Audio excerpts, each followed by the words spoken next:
Ketua Umum PDI Perjuangan Megawati Soekarnoputri menyinggung soal dansa politik yang dilakukan banyak pihak jelang masa pendaftaran Capres dan Cawapres. Pernyataan ini disampaikan Megawati dalam rapat tim pemenangan nasional Ganjar Pranowo pada Rabu lalu. Ada rumba yang ngobrol-ngobrol, ada rock and roll. Nanti kalau udah ganti-ganti pasangan, yang itu ganti sono, yang ini ganti sini. Dansa politik kembali disinggung Ketua Umum PDI Perjuangan Megawati Soekarnoputri. Megawati menyebut dansa politik dilakukan banyak pihak jelang masa pendaftaran Capres dan Cawapres di KPU tanpa menyebut secara spesifik siapa pihak yang melakukannya. Namun dansa itu akan usai saat tiba waktunya seluruh partai harus mendaftarkan pasangan calon mereka ke KPU. Pernyataan itu disampaikan Sekjen Partai Persatuan Pembangunan Arwani Tomafi merespons pertanyaan awak media soal isu dua poros dalam Pilpres 2024 termasuk peluang Ganjar Pranowo menjadi bakal calon wakil presiden dari Prabowo Subianto. Arwani menegaskan bahwa rapat tim pemenangan nasional Ganjar telah memutuskan Ganjar maju sebagai calon presiden. Meminjam istilah Bu Mega tadi disampaikan sekarang ini semua sedang berdansa, ya. Dan pada saatnya nanti musik akan berhenti ketika tiba hari partai-partai politik harus mendaftarkan calon-calon presiden, calon-calon wakil presidennya di KPU. Arwani juga sempat menyinggung salah satu partai yang baru mendeklarasikan ketua umum baru sebagai salah satu contoh dansa politik jelang masa pendaftaran di KPU, meski partainya maupun seluruh partai koalisi Ganjar menghormati keputusan setiap partai tersebut. Kami tentu akan menghormati ya dinamika yang terjadi, misalnya dinamika partai-partai politik lain ya. Ada yang sedang mengganti ketua umum misalnya, kami menghormati proses internal masing-masing partai. Sebelumnya putra bungsu Presiden Joko Widodo, Kaisang Pangarep, resmi masuk Partai Solidaritas Indonesia. Bahkan Kaisang langsung terpilih menjadi ketua umum PSI periode 2023 hingga 2028 pada Senin lalu. Kaisang mengakui masuk politik mengikuti jejak Jokowi. Terus terang, saya masuk politik itu ya salah satu inspirasinya bapak saya sendiri.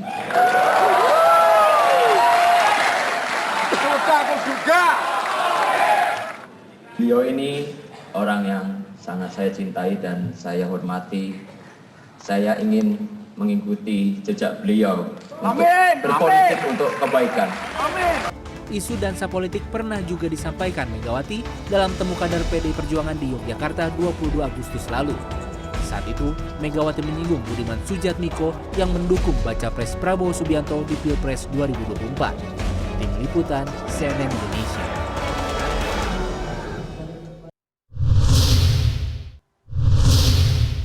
Ketua Umum PDI Perjuangan Megawati Soekarnoputri kembali menyinggung soal dansa politik yang dilakukan banyak pihak jelang masa pendaftaran Capres dan juga Cawapres. Meski disebut akan berhenti pada saat pendaftaran calon di KPU nanti, siapa kira-kira yang dimaksud dan juga apa dan seberapa besar dampak dansa-dansa ini bagi PDIP? Dan untuk menjawabnya sudah bersama kami di studio Ketua DPP PDI Perjuangan Eriko Sotarduga. Selamat malam Bang Eriko, apa kabar? Selamat malam Bung Bram, selamat malam untuk kita semua yang menyaksikan di rumah. Ya. Assalamualaikum. Waalaikumsalam warahmatullahi wabarakatuh. Dan saya menyapa narasumber kedua kami, Direktur Eksekutif Indo Strategik Ahmad Khairul Umam. Assalamualaikum, selamat malam Mas Umam.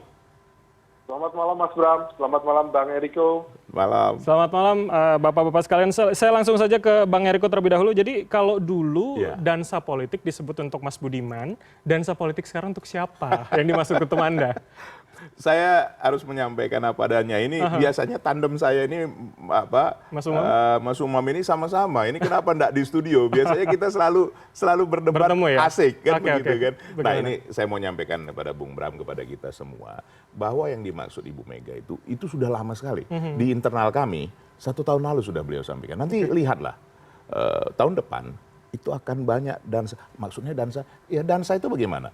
Kan begitu, ada dansa waltz, atau memang sering disebutkan frasa dansa oleh Bu Mega? Bisa maju ke depan, bisa mundur ke belakang, bisa ke kiri, ke kanan.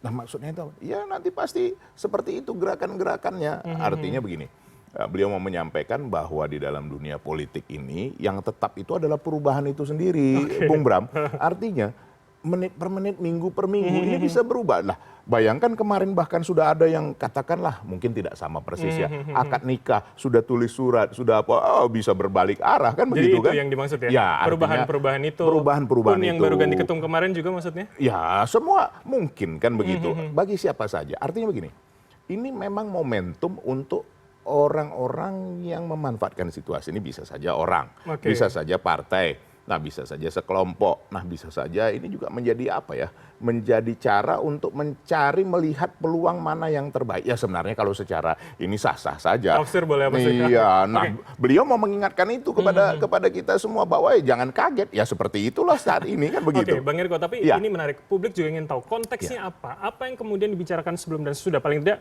kita ya bisa menafsirkan dari itu gitu loh. Tidak mungkin kan ini lahir dari ruang hampa tanpa ada omongan apapun, muncul kata dansa di momen itu tentunya. Ya, bolehlah saya interpretasikan karena beliau kan menyampaikan tidak, oh ini maksudnya ini, itu tidak pernah seperti itu Bung Bram. Artinya ini saya mau tujukan, itu tidak pernah seperti itu. Tapi bolehlah saya interpretasikan dari penyampaian beliau, dari cerita yang demikian panjang, dari juga penyampaian kepada kami pada saat pengkaderan dan lain-lain ini untuk mendidik kami juga siap untuk menghadapi peristiwa-peristiwa. Jadi bagi kami, hal yang sekarang ini Bung Bram, tidak aneh. Malah kita ngelihatnya, oh benar ya ini. Jadi bukan pada pihak tertentu gitu ya? Iya, bukan pada pihak tertentu. Karena kenapa? Ini kan sebenarnya kalau kita lihat proses ini ya, ini menarik. Apa ya? Sesuatu yang tidak bisa memastikan, tapi mencoba memastikan.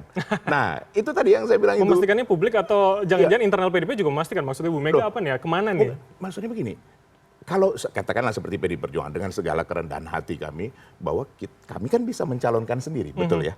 Artinya bersama-sama dengan P3, Perindo, dan juga Hanura, ya sudah selesai. Dan coba lihat, kalau di kami kan tidak ada ke kiri, ke kanan atau apa, biasa saja. Dan dibicarakan di dalam internal. Nah, tetapi memang peluang ini wajar dimanfaatkan. Karena begini, ini kan hanya datang sekali 5 tahun. Nah, sekali 5 tahun ini, kalau langkahnya tidak tepat, memang bisa membuat bukan makin naik, malah makin anjlok, kan seperti itu. Atau misalkan salah satunya Mas Arwani tadi mengatakan ini merujuk dan dekat ke soal 2 poros yang kemudian ini sedang dibicarakan. Bisa saja, bisa saja. Tapi juga kan kalau kita melihat kemarin kan ditafsirkan 2 poros itu bergabungnya Mas Ganjar dan Pak Prabowo kan begitu yang banyak ditafsirkan. Saya dari awal saya sudah sampaikan dari awal bulan ini kemungkinan 3 tapi bisa saja 2. Nah yang dimasukkan 2 ini bukan berarti harus Pak Prabowo dan Mas Ganjar atau Mas Ganjar dengan Pak Prabowo. Tapi dibahas nggak sih di rapat kemarin dengan para ketum partai lain? Kalau kemarin yang saya tahu, saya kan tidak ikut di dalam rapat itu karena itu hanya ketua umum, sekjen, membicarakan itu. Yang saya tahu pembicaraan itu berkaitan dengan penyusunan tim pemenangan nasional Ganjar Pranowo kan begitu. Nah ini kan sudah menunjukkan. Coba perhatikan Bung Bram maupun kita yang ada di rumah bahwa tim pemenangan nasional Ganjar Pranowo artinya Mas Ganjar ya sebagai calon presiden. Nah, harga mati ya artinya ya? Iya, saya tentu tidak berhak menafsirkan seperti itu, tapi yang muncul seperti itu kan. Nah, kalau dikatakan bisa menjadi 2 poros, kenapa harus ini? Kan bisa saja poros yang semakin menurun katakan elektabilitasnya ya dalam survei ini kan survei terbaru SMRC juga sudah ada kan begitu kan. Nah, semakin ini kan bisa saja belum tentu juga maju ke depan. Bisa saja dengan tata aturan, tata secara perundang-undangan bisa saja tidak terjadi tiga ini mendaftar atau yang 2 Ganjar sendiri maksud Anda ya, menjadi salah satu yang berdiri sendiri. Kemudian katakan dengan Pak Prabowo atau dengan ini kan kita belum tahu kan. Oke, Bang Eriko, saya minta tanggapan dan penafsiran pembacaannya seperti apa Mas Umam soal dansa politik kali ini.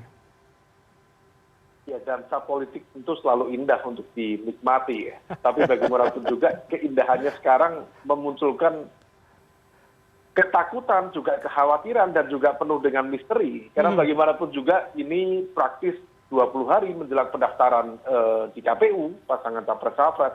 Tetapi ternyata masih belum clear juga. Bahkan partai PDIP yang sejak awal memiliki hak veto, memiliki golden ticket untuk mendaftarkan capres-cawapresnya secara langsung, toh juga masih juga berpikir secara matang untuk mencari titik mana. Nah, ada pun kemudian statement dengan yang terkait dengan yang disampaikan oleh Bu Mega terkait dengan dansa. Bagaimanapun Mas, dalam situasi ini per 1 minggu terakhir memang ada cukup banyak situasi yang tampaknya menjadi concern dari Ibu. Karena bagaimanapun juga apa yang terjadi di Koalisi Indonesia Maju, termasuk juga pergerakan politik yang ada di PSI, tampaknya juga menjadi apa yang kemudian menjadi concern dari perhatian dari Bu Mega. Karena hal itu secara langsung tentu akan menjadi sebuah materi kalkulasi bagi internal PDIP yang besok akan melaksanakan Rakernas.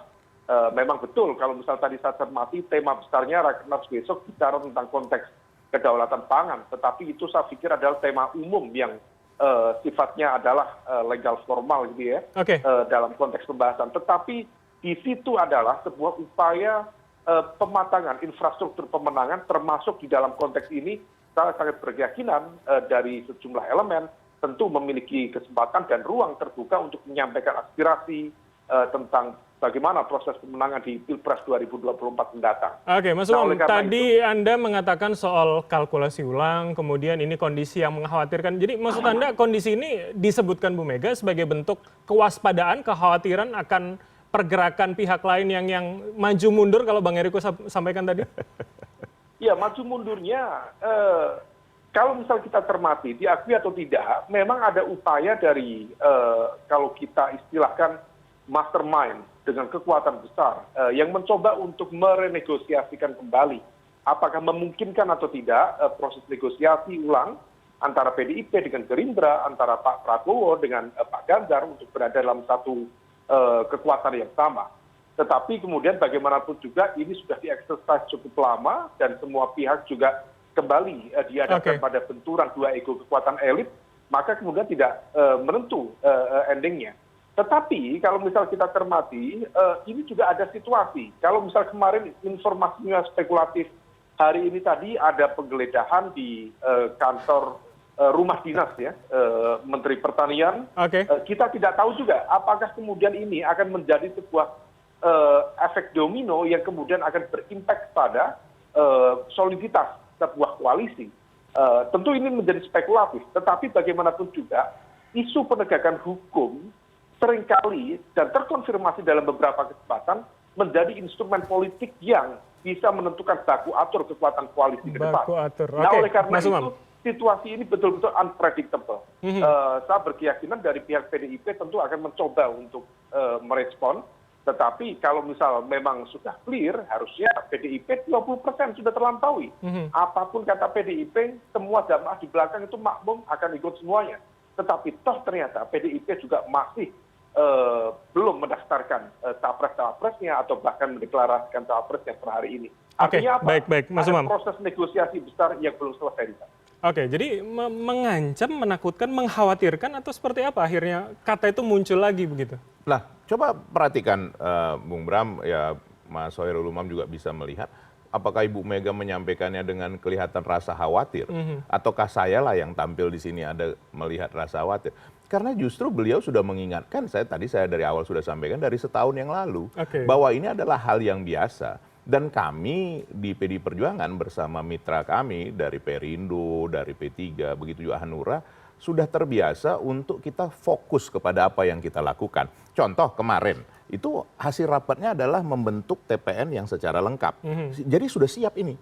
Hari ini mendaftar pun hari ini sudah siap untuk bergerak sepenuhnya, kan begitu. Yang belum kan, tapi cawapres belum diumumkan dong. Kan kalau cawapres itu kan memang waktu pendaftaran ini juga kalau dihitung tadi sebenarnya Mas Hoirul Umam, tapi katanya Mas Umam tadi bukan 20 hari loh, bukan 20 20 hari, kurang lebih hampir 30 hari dihitung dari hari sekarang. Jadi masih cukup panjang. Lah, kalau cerita 20%, kenapa tidak dari awal saja PDI Perjuangan langsung mengajukan untuk juga dengan calon wakil presiden sudah 20% lebih. Tapi kan tidak begitu.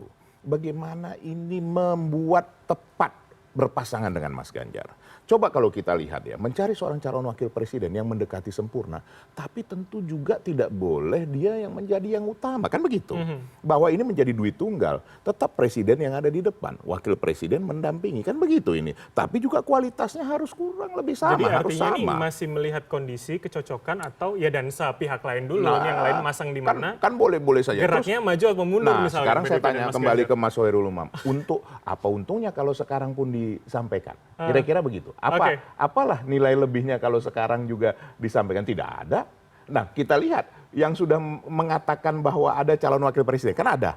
Apakah sudah pasti Mas Hoirul Umam besok mendaftar pasangan ini? Saya tanyakan sama Mas Hoirul Umam. Tapi pertanyaan pertama, apa urgensinya? Kenapa harus dilontarkan begitu Mas Umam menurut Anda? Makanya harusnya di studio supaya kan lebih enak. Oke, kita tanyakan Bang Eriko kepada Mas Umam. Urgensinya, kalau misal bicara urgensi, tentu cukup banyak.